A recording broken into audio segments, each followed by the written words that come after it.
Hi, I'm Father Joe Krupp, pastor at Holy Family in Grand Blanket, St. Mark and Goodrich, and I'm here to answer your questions. So, we're going to get ready. Oh, and my dog is here, I think, to get a treat. Is that what this is about?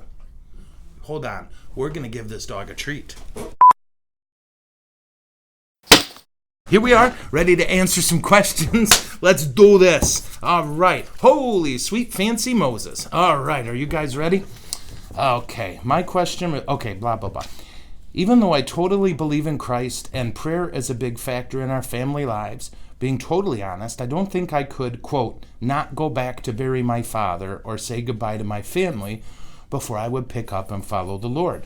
I would think that would be too hard for many people to do. So does that make us a person not totally committed to God and not heaven worthy? Absolutely. None of us are worthy of heaven. Heaven is a gift. There is nothing we can do to be worthy of it. Okay? And that's just, I know that's not your point, but I want to make sure we understand that because that's kind of big. So what happened in Luke where somebody asked Jesus permission to go bury their father? There's a lot we could do here, and I could totally geek out in giving you a lot of historical and traditional burial practices, but instead, what I'll do is point you to the way it contrasts with the first reading you heard that weekend. So in our first reading, you have Elijah, who called down fire from heaven, right, literally to consume sinners, right? Literally fire came down. He was capable of calling down fire. And we have Elijah, who also, when he called his follower Elisha said, let me go back and take care of my family. And Elijah's response was, of course. Now then you jump to the gospel and you kind of get the opposite. You got John and James saying to Jesus, let us call down fire, and Jesus rebuking them. But then you get this sense of urgency where someone says, let me go take care of my father, and Jesus says, no, come with me now. Okay, so it's less about Jesus not wanting him to go back and bury his family as it is setting up a contrast that the rules have changed now in the person of Jesus. Urgency is present, and so is mercy. So I hope that helps you. Try to think of it in its context, and the context is simple.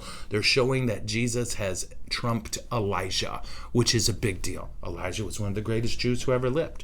So I hope that helps you to look at. And if ever we have the time, I'll walk you through Jewish burial practices. It's not as bad as it sounds. His dad had not died recently. So anyway, we'll get into that later.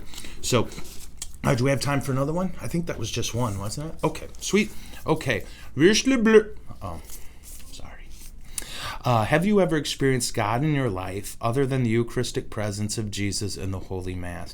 Oh, in fact, this is crazy. Yesterday, I was sitting here in the office wrapping up an appointment, and I looked at the person and dead serious, I said, I have to go. Someone needs me at the hospital.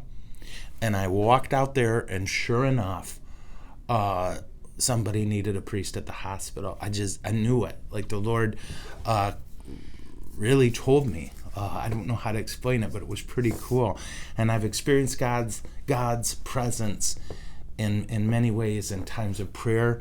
What I notice is it's when I'm a little beat down, and I think that's because I'm more open at those moments, frankly. The less I'm convinced I can do it myself, the better off I am spiritually. And that tends to be at my lowest points where God becomes the clearest, oddly enough. So yes, I've been blessed to experience the Lord in a lot of ways in my life. And I think if you're looking for that, I'll invite you to make sure you get time of quiet every day. And to make sure you don't try to control how God's going to speak to you or when.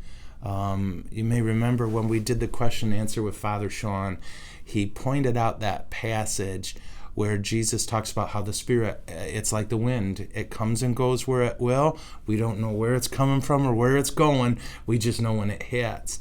And that's very much like God's presence. It's not a relationship we are in control of. It's a relationship we're a part of. So I hope that makes sense. So thank you for your questions. I hope these were helpful. And if they weren't, we're going to blame Nicole, who's currently holding the camera, right, on what we call the moneymaker. So, thank you very much for tuning in. Don't forget, if you have any questions, submit them to the Church of the Holy Family Facebook page, and we'll get right after those puppies. Have a great week. See you soon.